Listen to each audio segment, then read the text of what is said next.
Welcome back to the channel once again. Today I'm super mega excited to share this video with you guys because today I am back, and yes, and this time I will be speaking about Canadian lesbian series that I will highly recommend you also go ahead, go watch, go support. So basically this will be a part 2 because I have previously done a part 1 and we got amazing feedback, so I was like, why not do a part 2? So here we go. But before we get into further details, please don't forget to like, comment, share, subscribe, and let me know your personal opinion down below in the comments. So let's get right into it. Start off with Dark Matter. The lesbian storyline centers on the character. 2. The plot reveals that her identity and relationships are more fluid than initially suggested. In early seasons, Rebecca fell in love with her creator, Dr. Irina, after Dr. Shaw was fired for protecting Rebecca. The two basically escaped together to an abandoned facility where their romantic relationship deepened. It was basically, available to watch, and it got amazing feedback from the viewers. And yes, it has 3 seasons available, and depending on your location, it might be available to watch on Netflix, but if not, you will find it on Prime Video, or also, like I said, depending on your location. So this one, in my personal opinion, I do feel like it's super underrated. I definitely do feel like it didn't get enough share, like, support. Maybe I'm wrong, maybe I'm right, but that's one of the reasons why I wanted to include it, because I definitely do feel like, even though it's not the most romantic couple ever, I still do feel like, for the time it was released, it had a very good representation, and it was kind of some way, somehow, a meaningful story they developed. So I hope you all go and check it out as well, and let me know your thoughts if you have watched it. And then moving forward, we have Murdoch Mysteries. The lesbian storyline centers on Dr. Emily Grace, the station's coroner from season 5. This season, basically in season 9, her journey surfaces a significant exploration of queer identity with the social contrast. The romance begins to develop in episodes like High Village in season 8. It is revealed that Lillian fled a previous relationship with a married woman. The story is actually good. It was first released in 2008, and currently it's still basically running the show, despite the horrible tragic ending for Lillian, who actually gets eliminated. So yes, they have a romance, things go on between them, but unfortunately it doesn't have a happy ending. But if you guys want to know their plot, their story, and what they went through as a couple, as a union, as women going through what they were going through at that time, I will highly recommend you all to start watching from season 8, even though the season is, or the series in this case, is still streaming. I'm not 100% sure if there is currently still any queer couples in it, but I can say that in season 8 you can definitely find the story of these two there. So go ahead, go watch, go support, because I feel like it's a good plot. And then moving forward, we have another one, and this one is called Femine. Femine, it is a French Canadian web series. Yes, not actually series, but a web series following the realistic humors and diverse daily lives, loves, and friendships of a group of 20-something women in Montreal, Canada, focusing on lesbian, bisexual, and queer experiences without relying on stereotypes. It was released in 2014 and has 2 seasons available, and it actually aired in VMO and YouTube. You can also watch it on YouTube. It's a comedy, drama, and romance, and it got extremely good ratings from the viewers, and I do feel like it got a lot of popularity. So I don't feel like this series is new to a lot of people, but just in case you didn't know about its existence, is very queer. So yes, this is probably one of the queerest ones on this list. So if you guys have watched it, let me know your thoughts on me personally.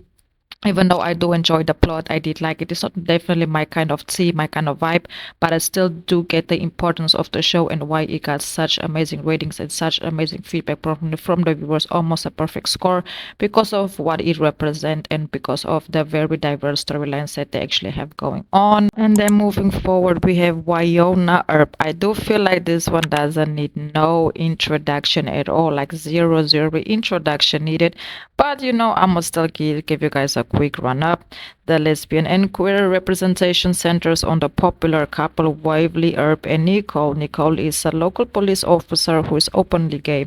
She is introduced in season 1 and becomes a primary love interest of Waverly. Her journey includes a significant coming out, arch, where she realizes that she is actually falling in love with Nicole. Their storyline is a true classic and probably will go down as one of the best lesbian couples ever never to be released, in my personal opinion, or in this case broadcasted, just because of how much, it was received and how much it was reviewed by the viewers. And when it came to an end, a lot of people wasn't disappointed because the show came to an end, but a lot of people was disappointed because they knew that the storyline of the couple will also be coming to an end. But I do feel like this one is a true classic and will be remembered for years and years to come. It's probably one of the best lesbian couples ever. This one has 4 seasons available, and this first season was released in 2016, almost 10 years ago. Time definitely does fly. And then moving forward, we have Avocado Toast. Yes, it is a Canadian comedy drama that was released in 2020, and it's available to watch on Prime Video. Molly is a 31-year-old teacher who, after a lifetime of dating men, unexpectedly falls in love with a woman for the first time. After coming out to her parents, she discovers they have been in an open marriage for years, and Ellie is Molly's best friend, who simultaneously discovers her parents are getting a divorce because of what had been going on in their marriage that she wasn't aware of. In this case, her mother's situation is having an affair. Yes, this one has 1 season available, and basically the plot of the series focus on the two best friends, navigating, life, and transitions in their 30s.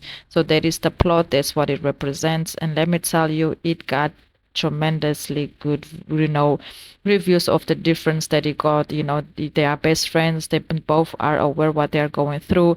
It's unexpected realities that they have to face, but they some way somehow are always there to help, to support, and to be there for one another, no matter what they have going on in their personal lives. And then moving forward, we have BOMB Girls.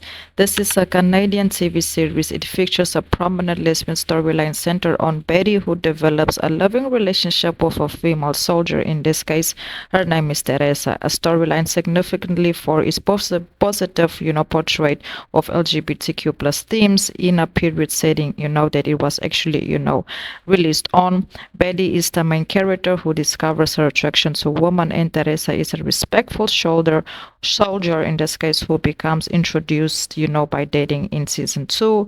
The series was released, in 2012. Oh wow, more than 10 years ago, and it is available to watch on Prime Video, and I will highly recommend you also go ahead, go watch, go support it, because me personally, when I saw it for the first time, I definitely felt like, they would just not get to that point to actually be, in a relationship or, develop romantic emotions for one another.